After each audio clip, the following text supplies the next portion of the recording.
Pemirsa, Anda masih bersama kami dalam Berita Lampung. Bagi Anda yang baru bergabung, berikut Berita Lampung pilihan hari ini.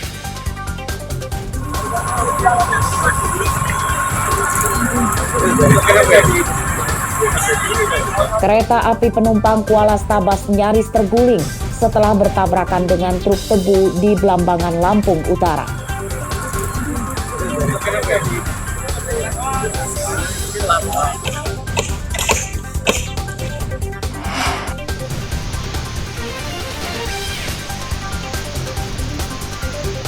Kawanan penjamret tas perempuan pengendara motor babak belur dihakimi massa di Gisting, Tanggamus.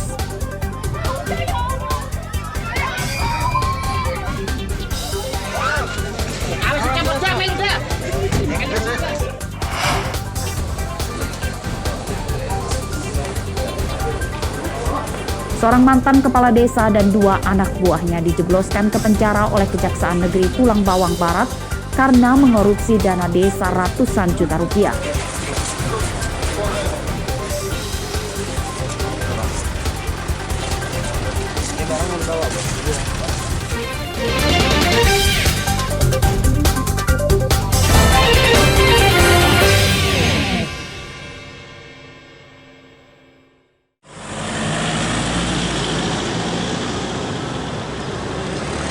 Tiga koruptor dana desa Tirta Makmur, Kecamatan Tulang Bawang Tegah, Selasa siang ditahan Kejaksaan Negeri Tulang Bawang Barat. Mereka adalah mantan Kepala Desa Tirta Makmur Sabto Suhendar, juru tulis atau Sekretaris Desa Ramandon, dan Bendahara Desa Murgianto. Ketiganya ditetapkan sebagai tersangka setelah menjalani pemeriksaan lebih dari 3 jam. Tersangka Sabto Suhendar merupakan kepala desa periode 2016 hingga 2021.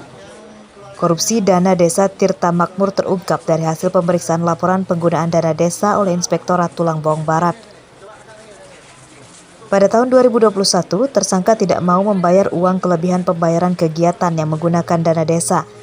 Pada tahun 2022, Inspektorat menemukan kegiatan fiktif yang menggunakan dana desa 2021 atau di akhir jabatan Sabto Suhendar sebagai kepala desa. Total kerugian negara lebih dari 300 juta rupiah. Hasil temuan di tahun 2021 dan 2022, yang mana di tahun 2021 itu ada dana bumti ya, yang telah dikembalikan senilai 117, namun belum ditindaklanjuti oleh para tersangka ini. Yang kemudian di tahun 2002 ada LHP untuk ke tahun anggaran 2021 yang sama, yang mana kegiatan itu fiktif.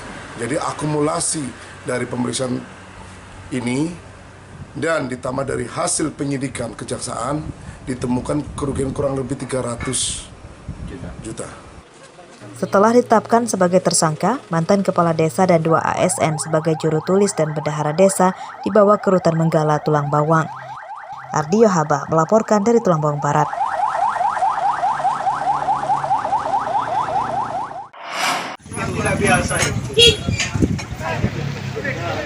Tiga terdakwa korupsi pemotongan dana tunjangan kinerja remunerasi atau dana tukin pegawai Kejaksaan Negeri Bandar Lampung Selasa menjalani sidang di Pengadilan Negeri Tanjung Karang, Bandar Lampung. Ketiganya merupakan pegawai Kejaksaan Negeri Bandar Lampung nonaktif, yakni Len Aini selaku bendahara, Beri Yudanto selaku kaur kepegawaian, dan Sari Hastati selaku operator yang diperbantukan sebagai pembuat daftar gaji. Dana yang dikorupsi ketiga terdakwa mencapai 4 miliar rupiah. Kejahatan ketiganya bermodus menggelembungkan jumlah pegawai penerima tunjangan kinerja di Kejaksaan Negeri Bandar Lampung. Uang tunjangan kinerja dari daftar pegawai bodong itu dikirimkan ke sejumlah rekening yang mereka buat. Dalam sidang ini, jaksa menuntut ketiga terdakwa dengan masa hukuman yang berbeda. Terdakwa Len dituntut 7 tahun penjara, terdakwa Beri Yudanto dituntut 5 tahun penjara, dan Sari Hastati dituntut 4 tahun penjara. Ketiganya juga didenda 300 juta rupiah. Saksi Len sehingga mengakibatkan adanya pembayaran tunjangan sukin atau rekun yang bersumber dari APBN tahun 2021 dan tahun 2022 tidak sesuai dengan peraturan Kejaksaan Republik Indonesia nomor 4 tahun 2020 tentang pemberian tunjangan kinerja pegawai di Kejaksaan Negeri Bandar Kejaksaan Republik Indonesia dan ketentuan yang berlaku menimbulkan kerugian keuangan negara sebesar 4.124.352.470 rupiah.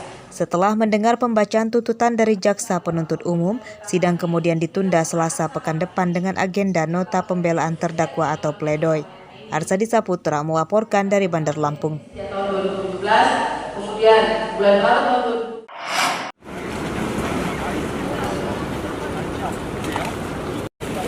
2000. Kegiatan bersih pantai terus dilakukan warga di sejumlah wilayah di Lampung sejak beberapa pekan belakangan. Salah satunya di Pantai Serai dan Walur, Kecamatan Pesisir Tengah, Pesisir Barat pada Selasa pagi. Warga juga mengajak pengunjung untuk ikut memunguti sampah yang berserakan di sepanjang bibir pantai. Upaya ini dilakukan untuk menggugah kesadaran warga dan pengunjung supaya tidak membuang sampah sembarangan di tempat wisata. Kegiatan bersih pantai itu akan dijadikan agenda tetap sekali dalam sepekan. Bersih kalau di ini bersihin pantai, pinggir pantai. Iya, jadi sampah tuh nggak sembarangan, nggak laut ini lah, nggak. Ya supaya dibersihin lah di pinggir pantai. Kita bersih pantai bersama aparatur pemerintahan Pekonsrai, biar pantai kita indah, bersih, pengunjung yang datang nyaman. Dan saya harapkan pada pedagang-pedagang, kulit-kulit dogan atau dari plastik-plastik dikumpulin. Itu ada dinas lingkungan hidup. Pilihan buang sampah sembarangan gitu. Pengunjung wisata juga diberi edukasi dampak buruk membuang sampah di laut bagi perkembangan biota dan ekosistem laut. Selain itu juga akan merusak keindahan pantai. Rosandi melaporkan dari Pesisir Barat.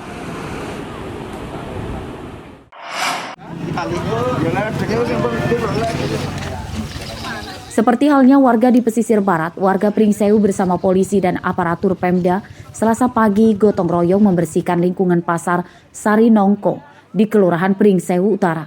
Bersih-bersih pasar ini diikuti sekitar 200 orang. Seluruh bagian pasar yang kumuh dibersihkan. Sampah di drainase hingga di tempat penampungan sampah yang tidak dikelola dengan baik disingkirkan. Sampah kemudian diangkut truk untuk dibuang ke tempat pembuangan akhir. Kegiatan bersih-bersih itu dilakukan karena kawasan pasar kerap terendam banjir akibat drainase tersumbat sampah. Pagi hari ini kita melaksanakan pembersihan lingkungan untuk sampah. Beberapa titik sudah kita laksanakan, sekarang sudah berlangsung untuk di Pasar Sari Nongko, Kecamatan Pringsewu. Tadi sudah kita laksanakan juga di saluran-saluran air, di got-got yang tersumbat, itu yang menyebabkan beberapa saat kemarin pasar ini tergenang air karena alirannya tidak lancar. Untuk membersihkan lingkungan yang saat ini kami lakukan di Terminal Sari Nongko, dengan rekan-rekan lain ada di beberapa lokasi. Untuk harapannya seperti apa nih Pak ke depannya Pak dengan kegiatan-kegiatan seperti ini Pak? Ya harapannya memberikan pembelajaran kepada masyarakat untuk tetap menjaga lingkungan, karena perlu kita ketahui sama-sama bahwa kebersihan ini khususnya permasalahan sampah bukan saja menjadi tanggung jawab pemerintah daerah, tapi menjadi tanggung jawab kita semua. Pihak Pemda mengimbau para pedagang dan warga sekitar pasar untuk tidak membuang sampah sembarangan, karena nantinya bisa merugikan mereka sendiri. Selain kumuh dan menimbulkan bau tak sedap, sampah yang berserakan juga dapat menimbulkan bencana. Asep Saifullah melaporkan dari Pringsewu.